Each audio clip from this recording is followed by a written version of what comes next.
Hello, and welcome to the Meditation Movement podcast with the British School of Meditation. In this podcast, we will share all things meditation, including showcasing the wonderful work that our register of meditation teachers are doing all over the country and further afield in helping so many people benefit from this amazing practice. Meditation and community are our two biggest passions, and we can't wait to share them both with you in this space. So sit back, relax, maybe even close your eyes, and don't forget to breathe. We hope you enjoy this episode.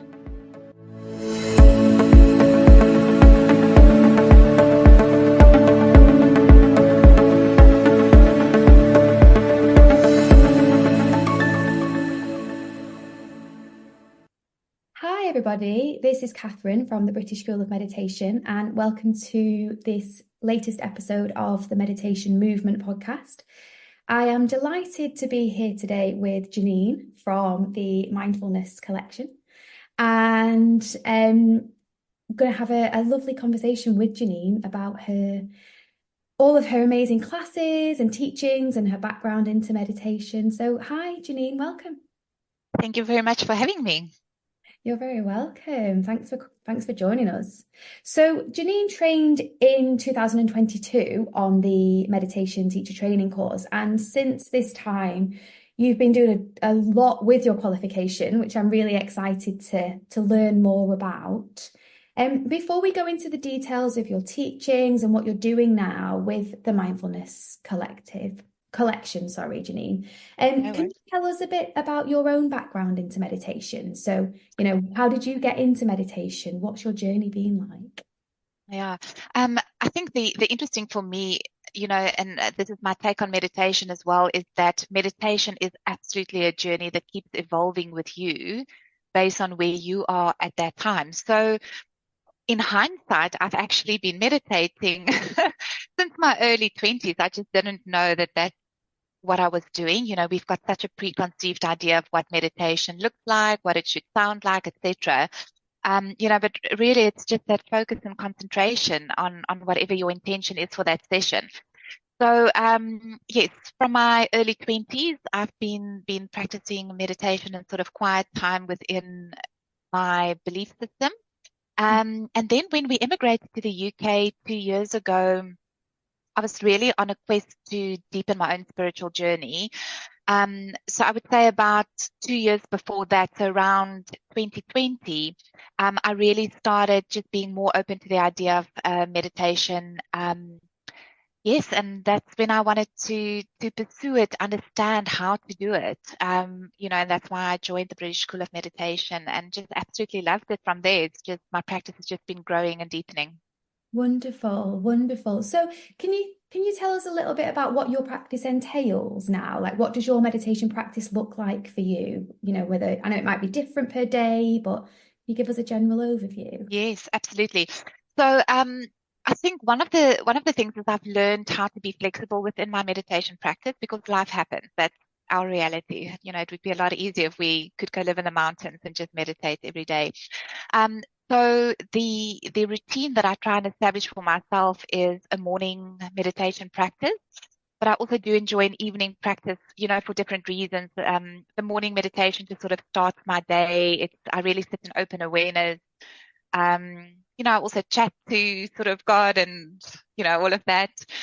Whereas at nighttime, I love having a bath, and sometimes that is the perfect opportunity for me to meditate because I'm not being interrupted. I'm comfortable, I'm warm, and I practice a nice meditation in the bath. Otherwise at night, and I like to incorporate a bit of journaling with that at nighttime as well, just to process what's happened during the day. Lovely, lovely. I love that it's kind of, we can fit meditation into those usual, we all might have a self-care routine, like taking a bath, but we often don't think to kind of fit meditation into that. Sometimes people think that, I have to find extra time to do this. So I think it's lovely. I first started meditating in the bath because I was like, this is my time. So I'm going to just sit here and make the most of this time. So I think that's lovely. And, like you say, it might even be first thing in the morning when you wake up, if you've got a few minutes. So that's Yeah, Fantastic. something that I also find quite interesting when I work with some of my students is especially when they're moms. Another little sneaky place where you could fit meditation in is bedtime, because often our little ones want us to actually sit with them while they fall asleep. And that's actually a perfect opportunity just to be quiet in your own practice next to them while they fall asleep. So that's another little trick or hack, how you could incorporate that. Yeah. That's wonderful. That's so lovely because if you believe in, the energy exchange and how that's going to affect, that's only going to affect the child as well, isn't it? If you're meditating in that space. Absolutely, yes. Yeah. Oh, fantastic. So you mentioned that kind of when you came onto the British School of Meditation course, it was as part of your own journey into meditation. So was a kind of a motivating factor for you training as a meditation teacher to kind of understand more about meditation yourself? Because I know I trained you, didn't I? And I know when you first started, it was very much you were so enthusiastic, which is amazing. I mean, you still are, which is so I can feel the enthusiasm is lovely. But I remember you being really enthusiastic to kind of really understand more about meditation for your own journey as well. Was that something that was kind of a motivating factor for you? Absolutely. It was absolutely a journey of self. The company that I ran at the time focused on mindfulness and meditation. So even though the motivator or motivating factor was to deepen my own practice, I also thought instead of just doing a random short course, because I've got an element of this in my existing business, let me get a qualification and credibility behind myself. I honestly never, ever thought I would become a meditation teacher ever. But my mind was just blown on the course. And yes, you can still hear me getting giddy about it because it's just such a no-brainer to meditate. And the course opened up my eyes to that. It completely demystified the practice for me. It just opened up my world in sense of all the different styles, the fact that there's no wrong and right, there's only what's right for you. It's about finding your own truth. And that's what I want to share with people. I think inherently we all have this within us. We've just forgotten how to tap into it, because life is just so busy, and meditation and mindfulness just offers that perfect opportunity. Yeah, yeah, that's wonderful. Is that something that you kind of really focus on in your teaching? Is that kind of, because I know you've mentioned there about finding that, how we can integrate meditation into our everyday life. Is kind of that demystifying of meditation something that you focus on when you're teaching your students? Yeah, absolutely. So, so that would be more in the course material. It's definitely about building people's practices and helping them to understand and how they can incorporate meditation into their life. So that's very much a focus. In my classes, though, obviously, there's not really time to get into that. So those I just lead intuitively. But the interesting thing is over time, people find their own truth within the practice. It's just about the regularity, getting them in that space of connecting to self. And once that penny drops, it's unbelievable to see how everything unfolds for people. Yeah, absolutely. I think that's so important as a meditation teacher, isn't it? To recognize that, the student is on their own journey. So our role is to help them get into that regularity of the practice, but where they go with that, as you say, once they've connected to themselves and they've stepped out of that busyness of the mind, oftentimes people's journey beyond that is very different, isn't it? And it's up to 100%. students to kind they will find their own way with that. It's so true. And I think, it's almost I want to say in a sense counterintuitive, but I think a success factor of a meditation teacher is getting your students to a point where they no longer need you, Yeah. I think meditation is just such a selfless practice, and teaching meditation as well, because it's not about you at all. It's all about that student and just sort of holding their hands. And I think people will always flow through, but they'll also move on, and that's actually a good thing. Absolutely, absolutely. I always say teaching meditation is one of the biggest lessons for us to let go of our own ego, isn't it? Because it's not about us as teachers, it is about the student. I agree with 100%. you. Yeah, yeah. So let's just taking a step back to kind of the course and when you trained. What was your favorite aspect of, learning more about meditation? What was your favorite aspect of the course? Can you remember? I'm going to sound like a real geek, but I absolutely love the science behind it. Because there's so much, what's the word I'm looking for? Not criticism, but a disbelief almost in the power of meditation. And I honestly didn't realize how much scientific evidence there was. So for those people, who might resonate more with the concept of mindfulness and stress management and clarity of thought, etc., to say, but did you know that this is what happens in your body? And sometimes even in my classes, because we don't always feel the meditation, right? There's days where you like seriously go deep, and other days where you're like, oh my word, I don't know what I'm doing. But just that the magic happens nonetheless. The minute you close your eyes, you focus on your breath, your brainwave slows down, heart rate slows down. And yeah, so the science behind it, I just find amazing. Yeah, wonderful. I think often that is kind of, for me, and I know you've mentioned it there, that the science is often, we can see that is where the magic lies, isn't it? Because I think sometimes people think, oh, if I look at meditation from a scientific perspective, it's taken away the mystery and therefore taken away the magic. But I think I always say to people, it's how amazing is it that our brain can do this, that our body can do this by simply just sitting and focusing on our breath. Do you find that your students start to recognize that once they understand a bit more about the science? Absolutely.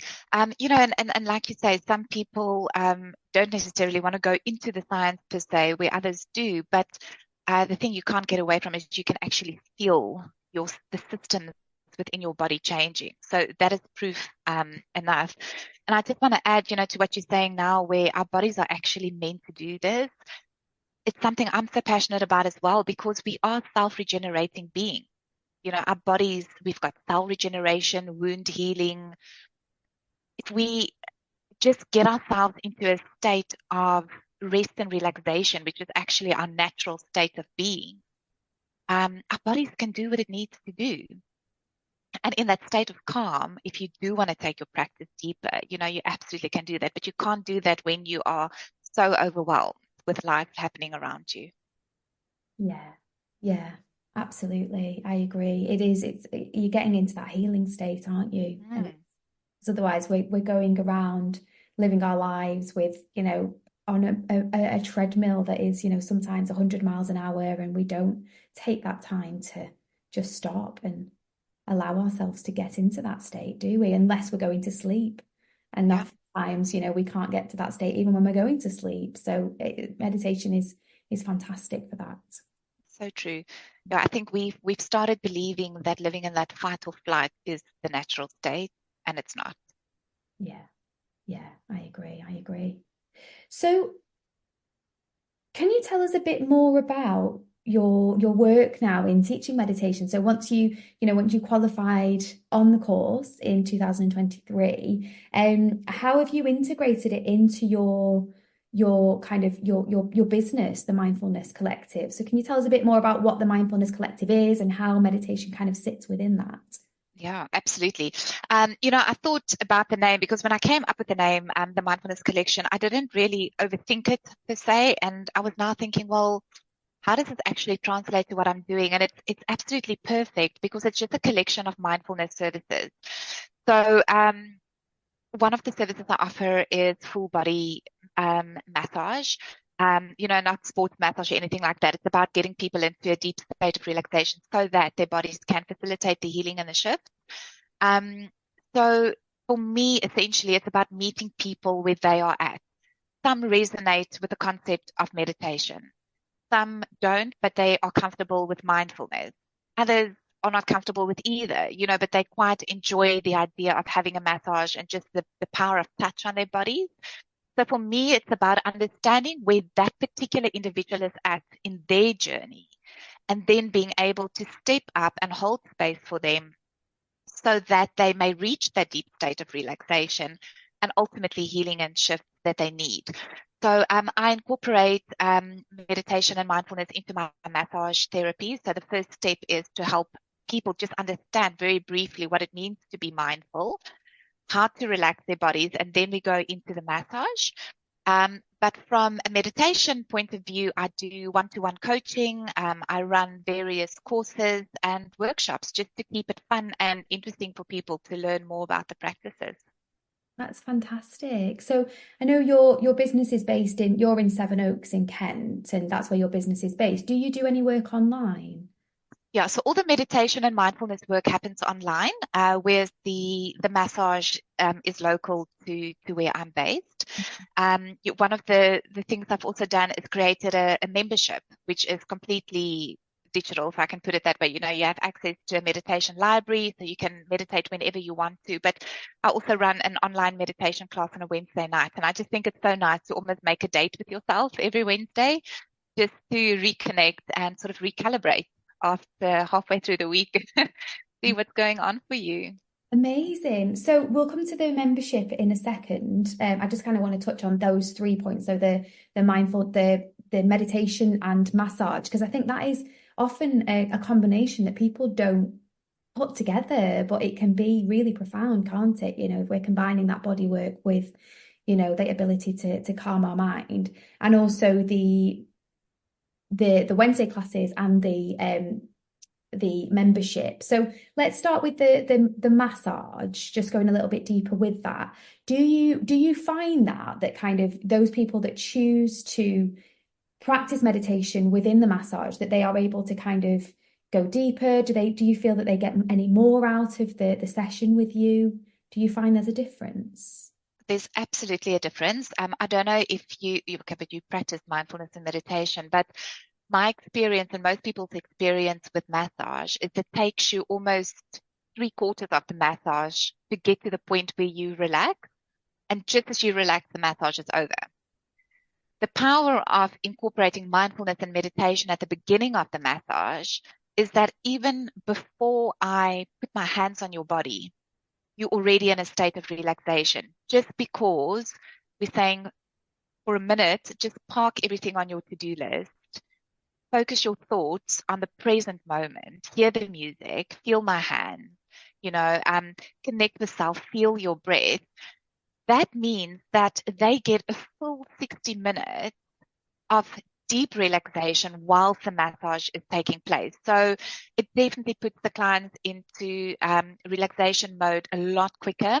And again, as you'll know, from moving from fight or flight into your rest and relaxation response, the body can automatically facilitate healing and shift. So before the added benefit of the massage even, the body is now starting to do what it needs to do to restore that person.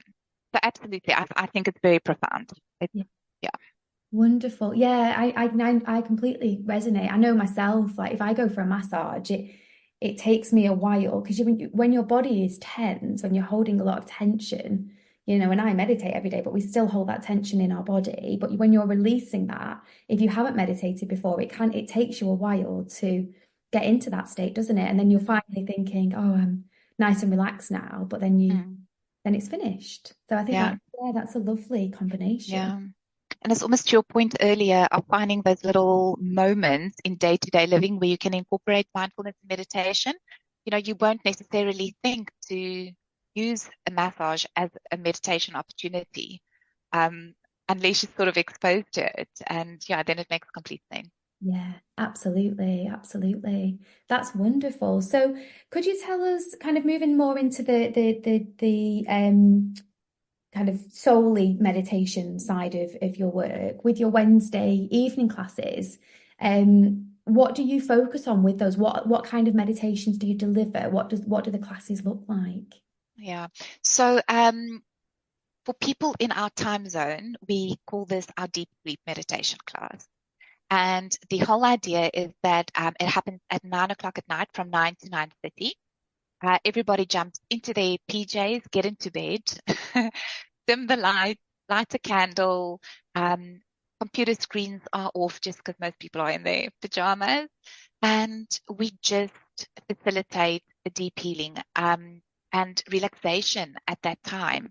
So I don't follow any particular style necessarily. I do automatically steer towards breathing meditation just because it works so well for me. But it's really about leading those sessions intuitively. But just helping clients to be present in the moment, to know that their to-do list will still be there tomorrow, but they don't have to solve it right now. And then we just go deeper, starting with a nice mindfulness section, going into a grounding, into breath, and then we see where the session takes us. That's lovely. Yeah. Because I think, a lot of the time it's difficult to find that time for yourself, isn't it? Or to prioritize the time for yourself to practice meditation. And so I think having that space where you have set that time aside to go to a class can be really helpful. And also, the benefits of being able to meditate with other people, even if we're not in that physical space. Do you find that's very effective, when it's in a group that people find that? So because it all taps into this whole greater consciousness, isn't it? And changing the vibration of ourselves, the space around us. I think connecting to each other, and if you believe that we are all connected already, it just strengthens that bond. And I think it really teaches unconditional love and compassion as well. Firstly, you see other people in a similar situation to you, all coming together. And it integrates or reiterates that concept of we're all just human, and our soul is what's pure. It doesn't matter what's happening around us. And I definitely think it deepens that connection and intention. That's wonderful. So could you give us a bit more information about your membership? What does that look like? How can people join, and what's on offer with that? Oh, absolutely. I'd love to. Yeah. So, my idea with the membership was really to make it an easy entry level point for people. So from a financial perspective, it's only £10 a month. So I wanted to make it accessible regardless of, where you are in your life and your sort of income and expenses and all of that. The idea of the membership is to create space for people where, when the intention is there to connect to self, to find that peace and calm, that they've got access to it in an easy manner. So for the membership, clients will have access to my meditation library. Now, the thing with meditation is that you do need to find a teacher that you resonate with and whose voice you enjoy. I think often these memberships become like a Netflix subscription where you need to scroll for 30 minutes to find a movie you want to watch. And it's the same with finding a meditation teacher. So the thing is, if you like my voice and you resonate with it, at least when you go into the library that you're going to be able to choose a meditation and get straight into it. And they also vary in duration, style. So it depends how much time you have, what type of meditation you feel like. The second benefit is that we have an opportunity to all meditate together on a Wednesday night. So everybody jumps on a Zoom call, 9 to 9:30, we meditate together. And then if you are based in the Kent area, once a month, I do a mindfulness walk, which is free to members, where we all just show up. We don't really talk whilst we're on the walk, and it's just about practicing that mindfulness and being immersed in nature. So yeah, that's what the membership looks like. Oh, that's fantastic. I love, how long have you been doing the walks for? That's it. Such a wonderful. Yeah, thank you. We started it in the beginning of the year, and it's actually so popular. It's just because everybody loves being out in nature and just being with like-minded people and building that community of people you can connect with is actually quite special. That's wonderful. And I think sometimes it's nice, isn't it, that there's no kind of formal guidance. It's just people getting together to practice, to be mindful. And like you say, a lot of it is intuitive. And when you're out in nature, again, it's just that often I think sometimes it's that motivation to actually do these things, isn't it? We can set an intention to, meditate, to go for a walk, to be out in nature ourselves. But if we, formally agree to that as part of a group, that can really just enhance our self-care routine, can't it? Absolutely. It's just creating opportunity for people. That summarizes the membership, really. Exactly that. That's wonderful. Amazing. And I know you have an introduction workshop coming up, don't you, later this month? I do. I run 2 courses. The introduction workshop is 2 hours, again online, and it's an introduction to mindfulness and meditation. So what I find is people are often curious. Most people have heard of at least, well, everybody has heard of meditation, and a lot of people have heard of mindfulness, but they don't necessarily know if it's a practice for them and what does it really mean, and is it one and the same thing or not. So the 2-hour course is developed to explain the different concepts. We practice 3 different styles. We look at practical tips on how to incorporate both concepts into your life. And from there, people can decide if that is something that they would like to incorporate into their day-to-day. So that's coming up on the 20th of July. So it's also a lovely gift, actually, to give people. We often want to give something that's different to just the normal, I don't know, bubble bath and a candle. So this could be quite nice, and it could make a massive difference for people. Yeah. Well, that's fantastic. Well, yeah, I hope that goes well. I'm sure it will. And yeah, just spreading it's just amazing to be able to spread that word, isn't it? As far as meditation. Yeah. Well, it's been absolutely wonderful to hear about what you've been doing since qualifying, and still kind of feel that passion. Every time I talk to you about meditation, I can just feel the passion emanating from you and the enthusiasm. So it's just really wonderful to have this space to talk about it, isn't it? So I just wanted to kind of round off with a question, really, which is, what for you is your favorite aspect of teaching meditation? Do you have one? It's hard to just choose one, but I think the big thing for me is when I can see my students from where they start and almost struggle to quieten their mind to get to a point where that becomes so second nature, and they can actually dip into themselves, into that deep connection.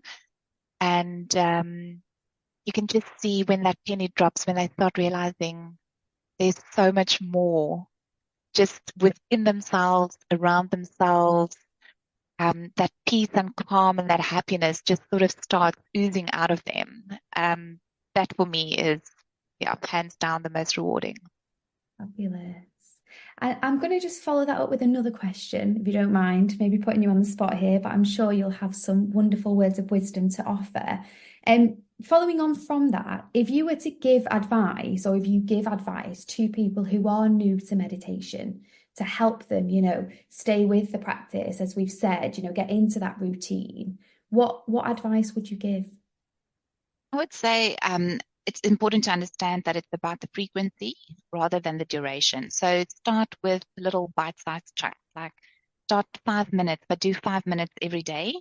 And then slowly but surely start building up that practice over time. Like their bodies will automatically tell them, or their minds, when they can actually not progress, but prolong their practice. Like you'll feel like, 5 minutes is too short. I wish I had a bit more time. That's when you start extending it. And to be flexible in terms of finding out which time of the day works best for them. So they mustn't get frustrated, So if you decide you want to do it first thing in the morning, fantastic. If that doesn't work, reevaluate. Are you going to try lunchtime? Are you going to try dinner time? Are you going to try bath time? Just stay flexible. So small chunks, consistency, and remain flexible with your schedule. Wonderful. That's amazing advice. Thank you. Thanks to you. So how can people find out more about you and the Mindfulness Collection? Thanks. Website? Yes, that would be lovely. So my, I would say website and socials is probably the easiest. So the website is called mindfulnesscollection.co.uk. So not the Mindfulness Collection on the website, just mindfulnesscollection.co.uk. And on Instagram, it is mindfulness_collection. And on Facebook, it's the same. It's just not the underscore. It's just at Mindfulness Collection. Wonderful. Fabulous. So when we share this episode, we'll share the links to your website and social media. And for anybody who's wanting to learn more about meditation and mindfulness, then Janine's introduction course is on the 20th of July. So hopefully, you'll be able to spread the word further. Thank you so much for joining us, Janine. It's been lovely to chat with you and find out more. and I will hopefully speak with you very soon. Thank you very much, and eternally grateful to you and the British School of Meditation. Honestly, Catherine, you guys changed my life and helped me to touch others. So thank you. Oh, thank you. It's wonderful to have you as part of our community. It really is. Okay, we'll speak soon and take care.